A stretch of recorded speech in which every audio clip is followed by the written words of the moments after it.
protocols to the North Atlantic Treaty of 1949 on accession of Poland, Hungary, and the Czech Republic. I believe that we must not turn our back on this historic opportunity.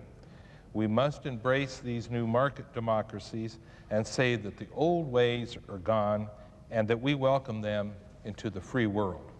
Relative peace should not stop us from being engaged for peace and freedom. I believe expanding NATO to the Poland, Hungary, and Czech Republic is the best way to ensure peace and stability. I now yield back my time. Mr. President. The senator from Michigan. Several issues need to be addressed as part of this momentous debate. These issues include the impact that enlargement will have on Russia, the commitment of these three nations to the principles of the NATO treaty, the cost of NATO enlargement, whether the door to further enlargement should remain open after the accession of these three nations, and whether the accession of Poland, Hungary, and the Czech Republic should be delayed until they are admitted to a European Union. Mr. President. Senator from California. Mr. President, when NATO was originally formed during the early days of the Cold War, it was conceived as a purely defensive alliance, a static line protecting Western Europe from Soviet encroachment. But it's been more than 8 years since the Berlin Wall came down.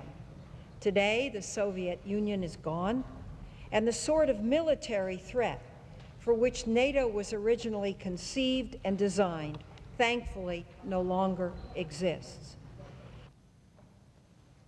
Mr. Abraham. There is peace between states in Europe, between nations in Europe, for the first time in centuries.